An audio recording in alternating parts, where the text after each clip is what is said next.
Uno de los momentos culminantes del Señor de los Anillos es la embestida de los jinetes de Rohan contra las huestes de Sauron en los campos del Pelennor, frente a la ciudad de Minas Tirith. Sin embargo, esta no fue la primera vez que la caballería de los Eotheoth acudió a la batalla en ayuda de sus amigos y aliados de Gondor. Unos 500 años antes, Eorl el Joven, montado en su caballo Felaroth, barrió con sus jinetes como un fuerte viento a los enemigos de Gondor en el campo de Celebrand. Hoy veremos, pues, la primera parte de la historia de los Rohirrim y en qué momento este pueblo venido del norte llegó a las tierras que más tarde se llamarían Rohan. Esto es Universo Tolkien.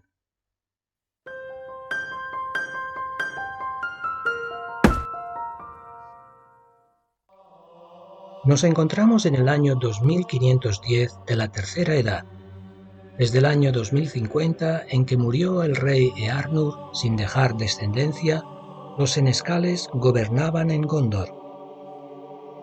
En el año 2489 fue nombrado Cirion como senescal del reino, y un poco más tarde, en el 2509, Gondor se enfrentaba a una gran amenaza. Grandes hordas de hombres del este se estaban congregando al sur del Bosque Negro, preparándose para el ataque. Esta enemistad con los hombres orientales existía ya desde siglos anteriores, cuando los Aurigas del este habían atacado durante años al reino de Gondor. No hay duda de que los ejércitos orientales que se estaban preparando ahora nuevamente para el asalto eran descendientes de los Aurigas de antaño. Pero Gondor no estaba completamente solo, pues había un pueblo amigo que en el pasado había habitado en los valles del Anduin, entre el Carrock y los Campos Gladios. Las gentes de este pueblo provenían de las 3 casas de los Edain en la Primera Edad, muy probablemente y sobre todo de la casa de Hador, pues eran de pelo rubio en su mayoría.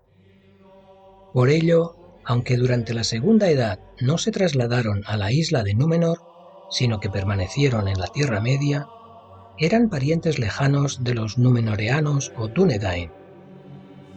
Ya durante la Tercera Edad, este pueblo había luchado junto a los reyes de Gondor contra el enemigo común, y gracias a esta ayuda, Gondor nunca había sido completamente derrotada. Ahora bien, cuando la sombra de Dol Guldur se fue extendiendo por los valles del Anduin, este pueblo de jinetes se dirigió al norte, cerca de las fuentes del Gran Río, y se le conoció como los Eotheoth.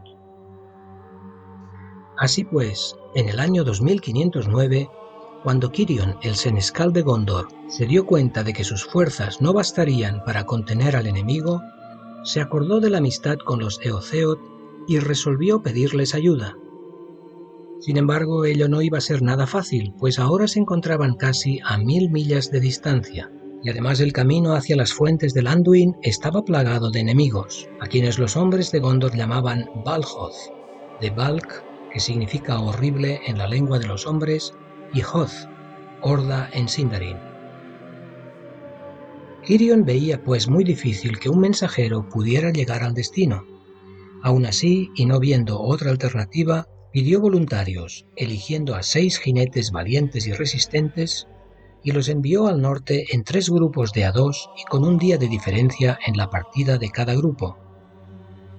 Cada jinete se aprendió el mensaje de memoria y llevaba una pequeña piedra con el sello de los senescales para demostrar su procedencia. El mensaje iba dirigido a Eorl el Joven, que como Cirion ya sabía, había sucedido a su padre Leoth algunos años antes. Los 2 primeros mensajeros partieron el día 10 del mes de Súlime, el tercer mes del año, y fue uno de ellos, llamado Borondir, el único de los 6 que llegó al destino, pues su compañero fue muerto cuando pasaban cerca de Dol Guldur, y Borondir apenas logró escapar gracias a la velocidad de su caballo. Nunca se supo de la suerte de los otros 4 mensajeros.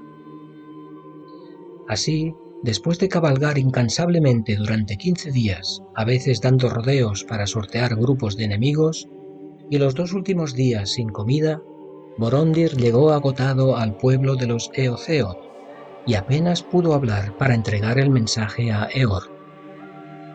Entonces Eorl reflexionó en el mensaje, pero solo un corto tiempo, pues siendo valiente y sabio por encima de su edad, que no pasaba de los 25 años, se dio cuenta de que si Gondor caía, ellos mismos no tardarían en correr la misma suerte.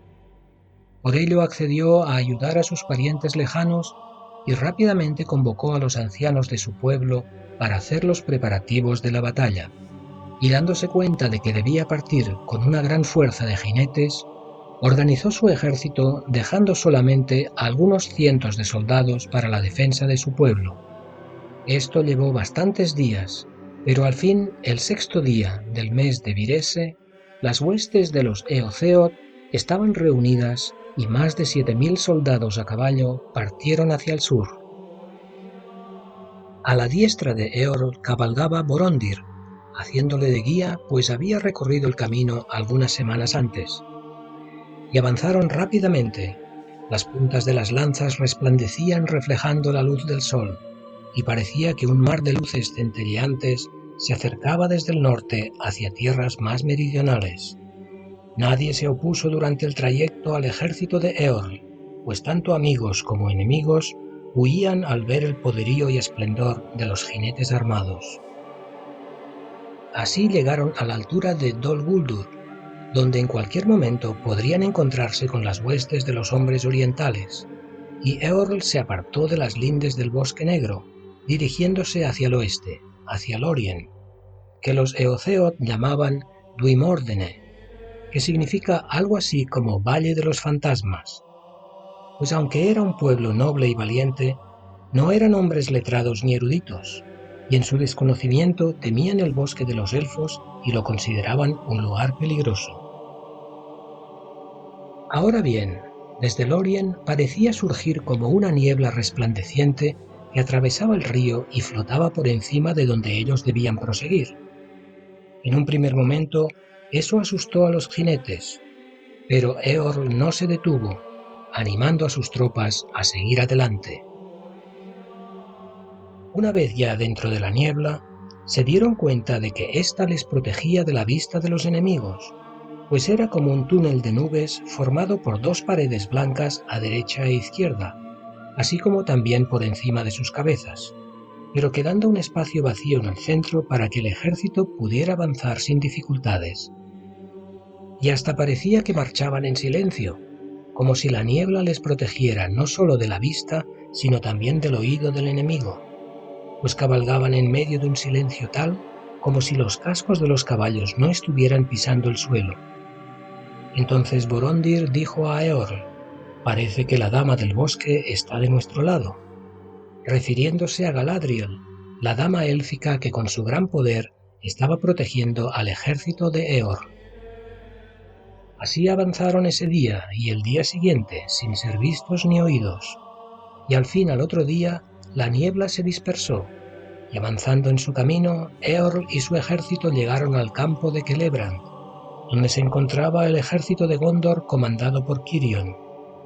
Y los jinetes llegaron justo a tiempo, pues Cirion había sido derrotado por los Balhoths en el páramo y empujado más allá del río Lim Claro. Además, una horda de orcos que venía de las montañas atacó a las huestes de Cirion. Entonces, y cuando ya toda esperanza se desvanecía para las tropas de Gondor, surgiendo del norte, la caballería de los Eotheod llegó rompiendo la retaguardia del enemigo, que ahora quedó atrapada entre los jinetes y el ejército de Gondor. Y Borondir fue el primero que atravesó el Lim Claro para acudir al rescate de Cirion, su señor. Así la suerte de la batalla cambió, pues la caballería del norte empujó al enemigo y los hombres orientales que habían invadido el páramo huyeron de terror ante el avance de las fuerzas de Eorl, y los jinetes les persiguieron por las llanuras de Calenardon, dándoles muerte aquí y allá. Al final, las fuerzas combinadas de Eorl y Cirion derrotaron a Balhoths y orcos, en la que se conoce como la Batalla del Campo o de los Campos de Celebrand. Pero Borondir, el mensajero, cayó defendiendo a Quirion su señor, lo cual fue una grave pérdida para Gondor y también muy lamentada por Eorl y sus jinetes, con quienes Borondir había entablado gran amistad. Y así, amigos, terminamos esta primera parte de la historia de los jinetes de Rohan. En la segunda parte veremos el juramento de Quirion y Eorl, y al pueblo de los Eotheoth llegar a las nuevas tierras donde se establecería el reino de Rohan. Os dejo el link de esta segunda parte en la pantalla final, así como abajo en la descripción para que podáis ver la continuación de la historia. Gracias por ver el vídeo hasta el final y nos vemos en el próximo. Namarie.